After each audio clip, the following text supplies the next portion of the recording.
नमस्कार, आप उत्तराखंड में आप सभी का स्वागत है। मैं हूं आपके साथ प्रियंका तिवारी। खबरों को विस्तार से जानेंगे। यमुनोत्री मार्ग पर डामटा के समीप रविवार को हुई बस दुर्घटना की जानकारी मिलते ही मुख्यमंत्री पुष्कर सिंह धामी सचिवालय स्थित आपदा कंट्रोल रूम पहुंचे, जहां उन्होंने बस दुर्घटना पर शोक व्यक्त करते हुए अधिकारियों को राहत और बचाव कार्यों में तेजी लाने के निर्देश दिए। मुख्यमंत्री ने दुर्घटना में मारे गए लोगों की आत्मा की शांति और घायलों के शीघ्र स्वास्थ्य लाभ की भी ईश्वर से कामना की। उन्होंने घायलों के उपचार की समुचित व्यवस्था के निर्देश भी जिलाधिकारी उत्तरकाशी को दिए हैं।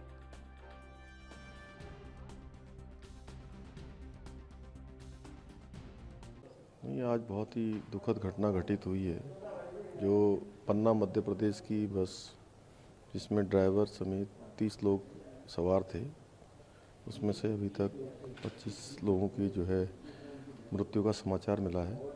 हमारी तरफ से सभी बचाव के राहत के सभी कार्य किए जा रहे हैं। डीएम और एसपी दोनों को मौके पर भेजा गया है, दोनों मौके पर है।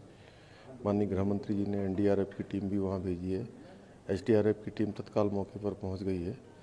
जो भी बचाव के काम है, चूँकि डामटा ऐसी जगह है जो बीच में पड़ता है, देहरादून और उत्तरकाशी के बीच में, देहरादून से ज़्यादा बचाव के आसान है, इसलिए यहाँ के मैक्स हॉस्पिटल और हमारे एम्स ऋषिकेश और जो भी अस्पताल हैं उन सभी को पहले से ही जो है बता दिया है कि जो भी बचाव के काम हो सकते हैं वो किया जा रहा है। मध्य प्रदेश के मुख्यमंत्री जी से भी बात हुई है, उनका भी फ़ोन आया है और लगातार हम लोग संपर्क में, जो भी जरूरी बचाव के लिए ज़रूरी चीज़ें हैं। उत्तरकाशी में भीषण सड़क हादसा हुआ। मध्य प्रदेश से आई श्रद्धालुओं से भरी बस खाई में जा गिरी। वहीं इस दर्दनाक हादसे में 26 श्रद्धालुओं की मौत हुई, जबकि 4 लोग घायल हैं। वहीं पूरे हादसे पर सीएम पुष्कर सिंह धामी ने संज्ञान लिया है। उन्होंने कहा कि हमारी तरफ से हर संभव मदद की जा रही है। डीएम और एसपी को मौके पर भेजा गया है। गृह मंत्री ने एनडीआरएफ की टीम मौके पर भेजी है। एसडीआरएफ मौके पर पहुंच चुकी है।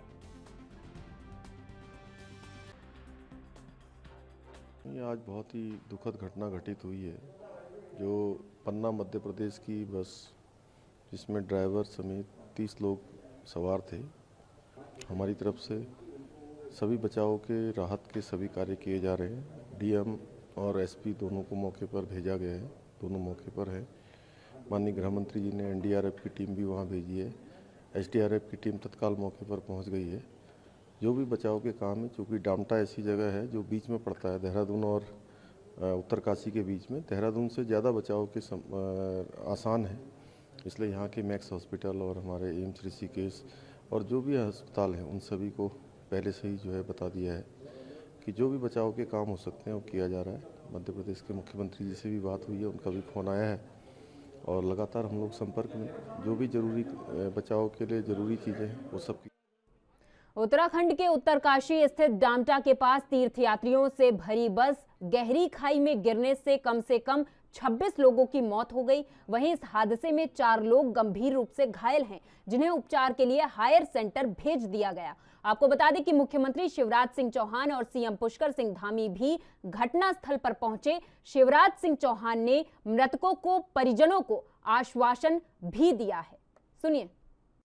देखिए, बहुत दुखद घटना है और चूँकि जैसा अभी आपने सुना शिवराज जी को, उन्होंने पूरा बताया कि घटना किस प्रकार से हुई। डामटा के पास ये बस 30 लोगों को लेकर जा रही थी और ब्रेक उसका स्टीयरिंग फेल हो गया, ऐसा ड्राइवर ने बताया है। लेकिन उसके बावजूद भी हमने इस घटना के मजिस्ट्रियल जांच के आदेश दिए हैं और क्योंकि चारधाम यात्रा में लगातार लोगों की सुरक्षा, लोगों का आवागमन, उनका आना जाना सुरक्षित हो, उनके लिए सुगम हो, सरल हो, उसके लिए हम रजिस्ट्रेशन की व्यवस्था भी कर रहे हैं। उसके बावजूद भी ये घटना हुई बहुत दुखद है और उस घटना में माननीय प्रधानमंत्री जी ने भी लगातार इसको स्वयं जो है व्यक्तिगत रूप से लिया है, माननीय गृह मंत्री जी ने लिया है और मध्य प्रदेश के मुख्यमंत्री शिवराज जी ने लगातार इस घटना के बाद से उन्होंने वहाँ से पहले दूरभाष पर और दूरभाष के बाद सीधे वो जब यहाँ पहुँचे हैं, उन्होंने कंट्रोल रूम में गए हैं, मैक्स हॉस्पिटल में गए हैं, सभी जगह गए हैं और हमारे प्रशासन के लोगों ने भी त्वरित रूप से जितनी कार्रवाई हो सकती थी, बचाव और राहत के जो भी काम हो सकते थे, एनडीआरएफ, एसडीआरएफ, सभी लोगों ने, जिला प्रशासन के लोगों ने लगातार कार्रवाई की। अभी तो हमारा एक सीधे सीधे ये है कि अभी उनके पार्थिव शरीर उनके घरों तक पहुंच जाए, उसके लिए हम लोग कोशिश कर रहे हैं कि जल्दी से जल्दी जॉली ग्रांट एयरपोर्ट पर सारी औपचारिकताएँ जो भी हैं वो जल्दी से जल्दी पूरी करवा के उनके घरों तक भेजें। हम सभी मृतक आत्माओं को भगवान से प्रार्थना करते हैं कि उनको अपने श्री चरणों में स्थान दें और उनके परिवारजनों पर जिन पर असमय ऐसा दुख आया है उनको इस दुख को सहन करने की शक्ति प्रदान करें और जो घायल हैं उनको हर तरह से उनके जीवन बचाव हो पाए, वो सुरक्षित रहें और स्वस्थ हों। भगवान से प्रार्थना। इलाज चल रहा है, हर संभव प्रयास ये कर रहे हैं कि वो बचें और स्वस्थ होके वापस जाएं। ड्राइवर से भी जो चर्चा हुई थी, उस चर्चा के आधार पर ड्राइवर ने तो ये कहा कि स्टीयरिंग फेल हो गया था और इसके कारण पहले उसने बस पहाड़ की तरफ टकराने की कोशिश की, लेकिन वो खाई में गिर गए। अब जो भी दुर्भाग्यपूर्ण घटना है उसके तथ्य बाद में मिलेंगे, लेकिन अभी तो हमारी कोशिश ये है कि हम बाकी यात्रियों को सुरक्षित करें। जो उनके परिजन और उनके साथी जो दूसरी बस में थे वो मेरे साथ हैं और उनके साथ साथ पार्थिव शरीर गांव पहुंचे। माननीय प्रधानमंत्री जी का और गृह मंत्री जी का भी मैं आभारी हूं। उन्होंने लगातार, प्रधानमंत्री जी ने राहत देने का भी व्यवस्था की है और राहत के कार्यों की खुद निगरानी की है। और मध्य प्रदेश सरकार ने तय किया है कि जो नहीं रहे इस हादसे में उनके परिवारों को 5 लाख रुपए की राहत राशि, घायलों का इलाज तो हो गई लेकिन 50,000 रुपये की राशि और उनको देंगे, ससम्मान घर पहुंचाएंगे। बाकी तीर्थयात्रियों का भी हम ध्यान रखेंगे। यथासंभव जो बेहतर से बेहतर हम कर सकते हैं हम करने का प्रयास कर रहे हैं और मैं उत्तराखंड के मुख्यमंत्री जी का एक बार फिर से आभार प्रकट करता हूं। उन्होंने तत्परतापूर्वक सारे राहत और बचाव के कार्य किए हैं। एनडीआरएफ की टीम, एसडीआरएफ की टीम तत्काल काम में लग गई थी, इसलिए रात के अंधेरे में भी खाई से लोगों को निकाल के लाना हमारे लिए बहुत राहत की बात है।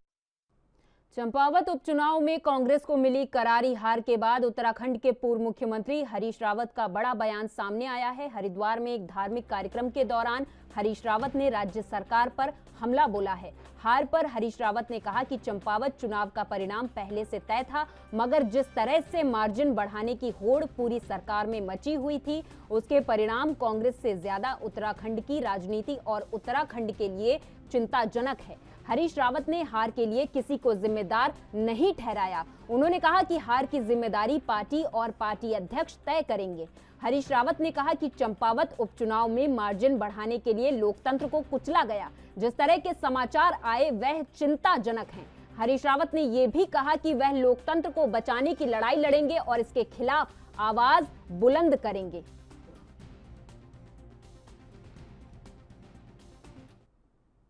आगामी 14 जून से 20 जून तक चलने वाले उत्तराखंड विधानसभा बजट सत्र के मद्देनजर प्रदेश की विधानसभा अध्यक्षा ऋतु खंडूरी भूषण ने संबंधित पुलिस अधिकारी और प्रशासन के आला अधिकारियों के साथ विधानसभा सत्र को लेकर सुरक्षा बैठक की। बैठक में विधानसभा सत्र के मद्देनजर सुरक्षा के लिहाज से विधानसभा अध्यक्षा ऋतु खंडूरी भूषण ने मीडिया से जानकारी साझा करते हुए कहा कि परंपरा के मुताबिक विधानसभा सत्र शुरू होने से पहले तमाम अधिकारियों के साथ सुरक्षा बैठक की गई। साथ ही उन्होंने उत्तराखंड के पुरोला क्षेत्र के डामटा बस दुर्घटना में मृत लोगों की शांति के लिए मौन व्रत रख प्रार्थना की। सब जानते हैं कि विधानसभा सत्र देहरादून में बजट सत्र जो है वो 14 जून से शुरू होने जा रहा है। और जैसे परंपरा है उत्तराखंड की कि हम लोग सत्र शुरू होने से पहले एक सुरक्षा बैठक करते हैं, तो सबसे पहले आप लोग सब जानते हैं कि डामटा में बहुत ही दुखद घटना हुई है, जहां हमने 26 जो हमारे यात्री थे वो खोए हैं। तो शुरुआत हमने मौन रखकर की और उसके बाद फिर हमने अपनी बैठक शुरू की। तो अभी हमारी बैठक होगी, कार्यमंत्रणा बैठक होगी, उसमें हम लोग निर्णय लिया जाएगा। अभी तो 14 से 20 तक है।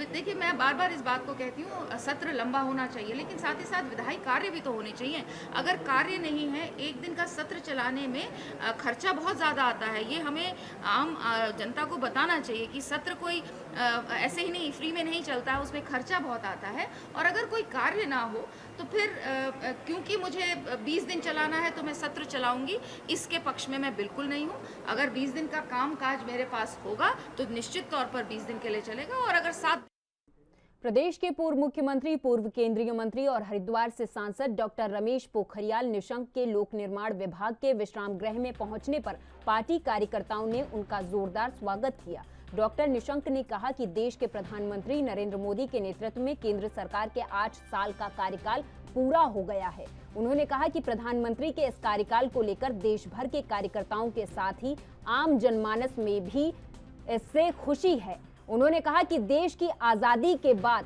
पहली बार देश का चौमुखी विकास हुआ है।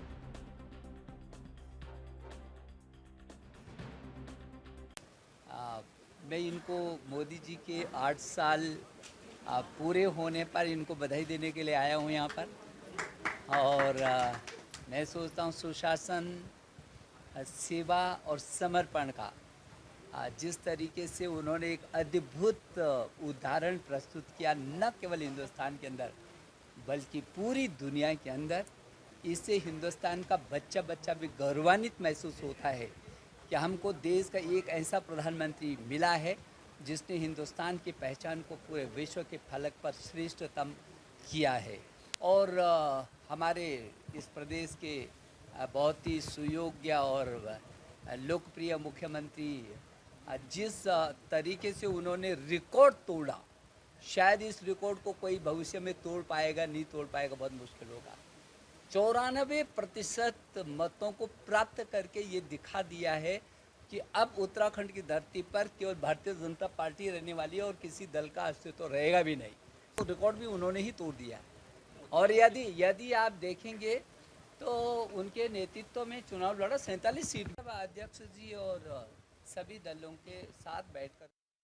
इसी के साथ डॉक्टर रमेश पोखरियाल निशंक ने कहा कि भाजपा की केंद्र सरकार अपने 8 साल के सफल कार्यकाल में लगातार जन जन तक अपने विकास कार्यों और उपलब्धियों को पहुंचा रही है। उसी के तहत सांसद रमेश पोखरियाल निशंक सभी विधानसभाओं के दौरे पर हैं। वहीं आज जनपद ऊधम सिंह नगर के जसपुर विधानसभा पहुंचे सांसद रमेश पोखरियाल निशंक ने पूर्व विधायक शैलेंद्र मोहन सिंघल के यहां कार्यकर्ताओं के साथ बैठक की और उन्हें बधाई भी दी।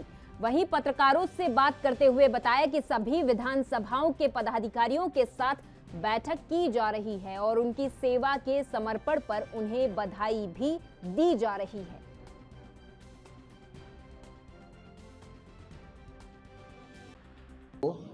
एक लाख करोड़ से भी अधिक रुपया स्वीकृत करके और विकास की गंगा को बहाने वाले नरेंद्र मोदी जी के बारे में, उनके प्रति उत्तराखंड के बच्चे बच्चे में न केवल आस्था है बल्कि उनको लगता है कि यदि उत्तराखंड का कोई भविष्य है तो नरेंद्र मोदी जी के हाथों में बहुत सुरक्षित है और उन्होंने उसको साबित भी किया है।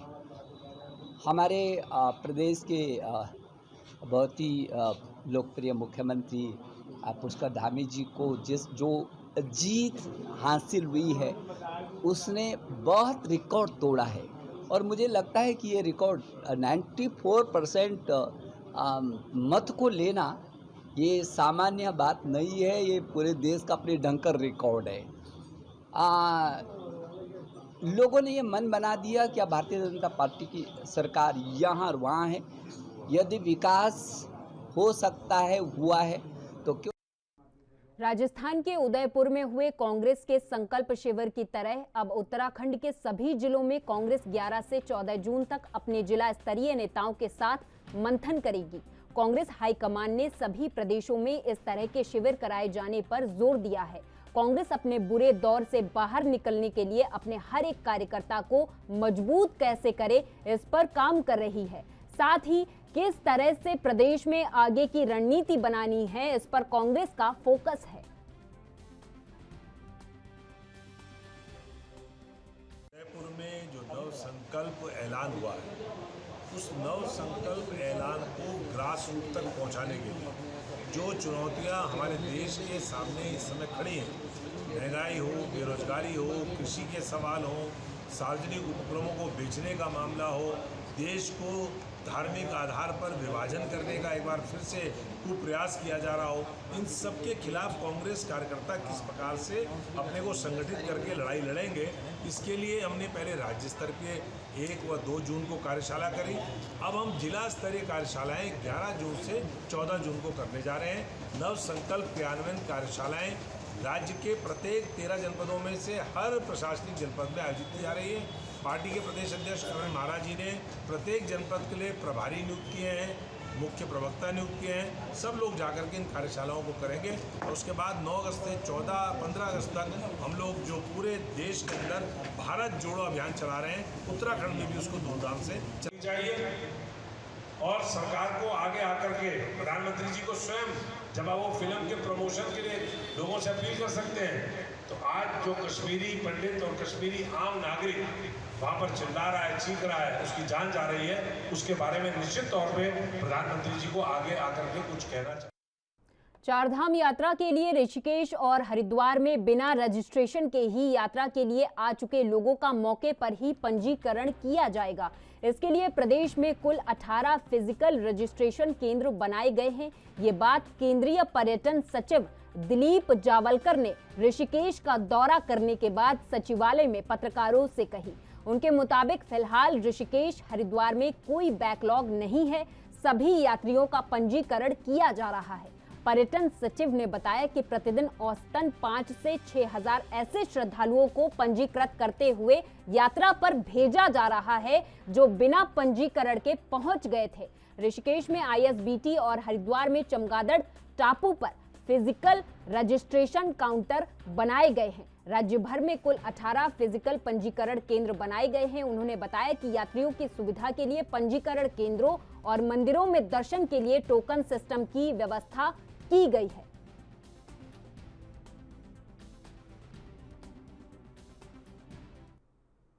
तुलाराम राजाराम सरस्वती विद्या मंदिर में एकल अभियान की 3 दिवसीय प्रभाग उत्तर P5 की कार्यशाला का शुभारंभ किया गया। इस मौके पर कार्यशाला का शुभारंभ मुख्य अतिथि पूर्व विधायक हरभजन सिंह चीमा, मुख्य वक्ता केंद्रीय प्रचार विभाग प्रमुख एकल अभियान और उत्तर प्रभाग P5 के पालक संजय मालवीय, प्रभाग अभियान प्रमुख प्रमोद कुमार के द्वारा मां भारती के चित्र के समक्ष दीप प्रज्वलित कर किया गया।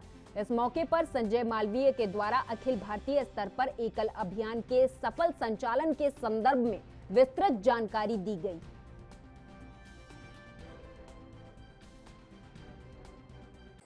अभी 3 दिन में ये प्रभाग का कार्यालय प्रमुख बन है। यहाँ पे कार्यालय से संबंधित जो जानकारियाँ कार्यकर्ताओं को देनी चाहिए, तो यहाँ अंचल स्तर के, भाग स्तर के कार्यालय प्रमुख आए हुए हैं। तो इतने बड़े सिस्टम को 1 लाख विद्यालय जहाँ पूरे देश के अंदर चलते हैं, तो उनको चलाने के लिए एक सिस्टम की आवश्यकता पड़ती है। तो कार्यालय संबंध में जो जो आवश्यकता होती हैं, किस प्रकार के पुस्तक मतलब फॉर्मेट बनते हैं, कैसे कार्यालय का संचालन किया जाए, इस प्रकार की सारी चीज़ों को यहाँ पर बताया जाता है। कितने लोग इसमें पार्टिसिपेट कर रहे हैं और 3 दिवसीय और क्या क्या खास रहने वाला है? यहाँ पर 30 की लगभग मेरे ख्याल से संख्या होनी चाहिए। हमारे पदाधिकारी जो कार्यालय से संबंधित केंद्र से आए हुए हैं, करीब 4 की संख्या उनकी है। और इन 3 दिनों में पूरा जो मैंने आपको सिस्टम बताया कि कार्यालय से संबंधित रखरखाव और आर्थिक मैनेजमेंट कैसे किया जाता है, इस प्रकार की सारी चीज़ों को छात्र छात्राओं के लिए किस तरह का इन लोगों को प्रशिक्षण दिया जाएगा जो मतलब नहीं पहुंच पाते, जहाँ तक हम जो विद्यालय तक नहीं पहुंच पाते हैं, विद्यालय को उन तक पहुंचाने के लिए करीब छात्रों। हाँ, इसके लिए सिस्टम है हमारा। जैसे मान लो हम पंचायम शिक्षा जिसे बोलते हैं, तो प्राथमिक शिक्षा होती है वो बच्चों के लिए होती है। तो वह पंचायम शिक्षा 3 प्रकार की शिक्षा, 4 प्रकार की शिक्षा तो अपनी गाँव वासियों के लिए होती है, जिसमें जैसे मतलब आरोग्य है, ग्राम विकास है, जागरण है, संस्कार है, यह ग्रामवासियों के लिए होती है। और एक प्रकार की शिक्षा विद्यार्थियों के लिए होती है। तो वह सिस्टम चलाने के लिए प्रशिक्षण एक विभाग होता है, प्रशिक्षण विभाग से संबंधित होती है, जैसा आप बताएं। और ये कार्यालय से संबंधित है, क्योंकि सिर्फ कार्यालय से ही संबंधित मैनेजमेंट है। उत्तराखंड के बाजपुर सुल्तानपुर पट्टी में हाईकोर्ट के आदेश के बाद स्थानीय प्रशासन द्वारा तालाब की भूमि से अतिक्रमण हटाने के लिए अभियान चलाया जा रहा है। इसी के चलते स्थानीय प्रशासन ने तालाब की भूमि पर लोगों के द्वारा किए गए अतिक्रमण को चिन्हित किया और 2 दिन तक लोगों को अतिक्रमण स्वयं हटाने का समय दिया। बता दें कि सुल्तानपुर पट्टी में तालाब की भूमि पर लोगों द्वारा अतिक्रमण किया हुआ है, जिसे हटवाने के लिए अकरम द्वारा हाईकोर्ट में याचिका दायर की गई थी, जिस पर न्यायालय ने प्रशासन को अतिक्रमण हटाने के निर्देश दिए हैं। वहीं इस दौरान एसडीएम राकेश तिवारी ने बताया कि अगर 2 दिन में लोगों द्वारा अतिक्रमण नहीं हटाया जाता है तो प्रशासन द्वारा जेसीबी की मदद से अतिक्रमण को हटाने का कार्य किया जाएगा।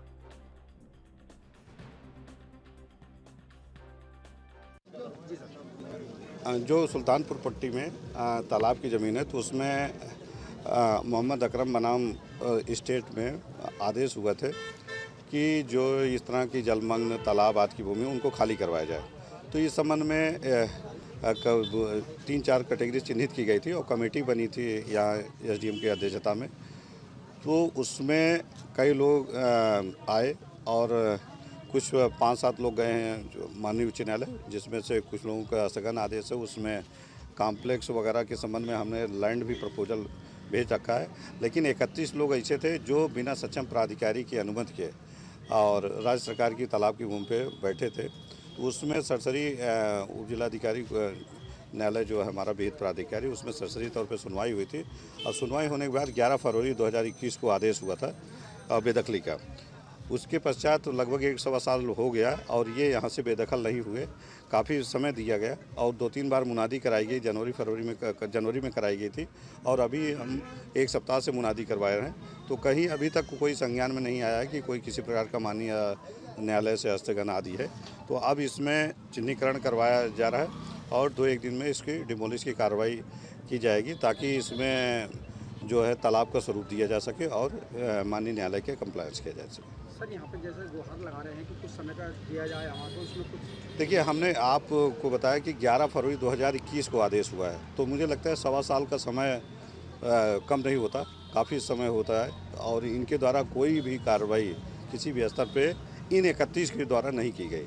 तो अब हमारे पास समय नहीं है क्योंकि इस समय आप देख रहे होंगे जनपद में, राज्य में सब जगह अभियान चल रहा है। तो हम उत्तराखंड की एसटीएफ की टीम ने नकली दवा बनाने वाली कंपनियों पर छापा मारा। आपको बता दें कि हरिद्वार समेत पश्चिमी उत्तर प्रदेश के जनपद सहारनपुर क्षेत्र में स्थित दवाई बनाने वाली फैक्ट्रियों पर छापेमारी करते हुए करीब 15 लाख रुपए की नकली दवाइयां बरामद की हैं। वहीं प्रदेश के एसटीएफ ने इस दौरान क्या कहा वो आपको सुनाएंगे।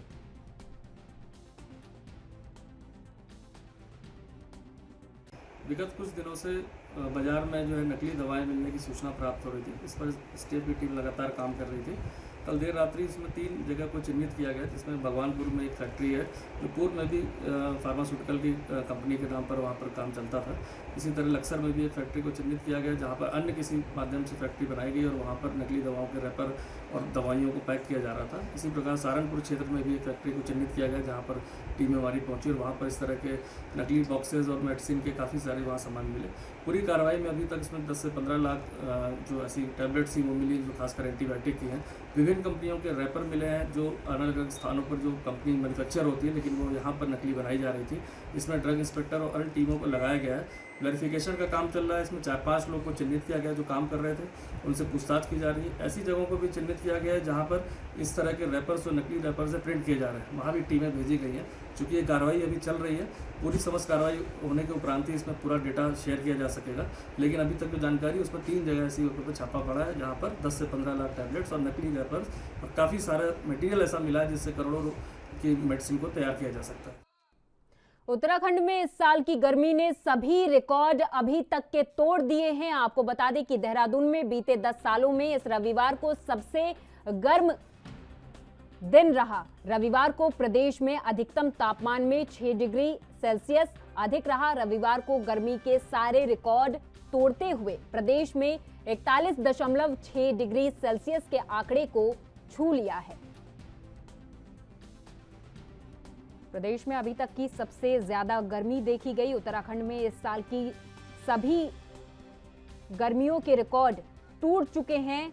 देहरादून में बीते 10 सालों में इस रविवार को सबसे गर्म दिन रहा। रविवार को प्रदेश में अधिकतम तापमान से 6 डिग्री सेल्सियस तापमान अधिक रहा है।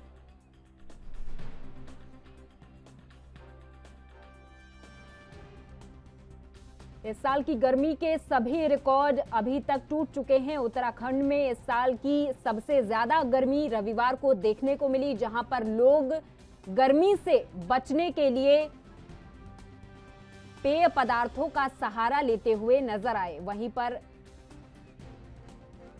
चिलचिलाती धूप से बचने के लिए लोगों ने छातों का प्रयोग किया और अपने आप को सुरक्षित किया। प्रदेश की अभी तक की सबसे ज्यादा गर्मी इस रविवार को देखने को मिली, जहां रविवार को प्रदेश में अधिकतम तापमान से 6 डिग्री सेल्सियस तापमान अधिक रहा। रविवार को गर्मी के सारे रिकॉर्ड टूट गए। प्रदेश में 41.6 डिग्री सेल्सियस के आंकड़े को छू लिया है। अभी तक का सबसे गर्म दिन रविवार रहा। प्रदेश में रविवार सबसे गर्म दिन रहा, जब लोग इस गर्मी से बचते हुए नजर आए।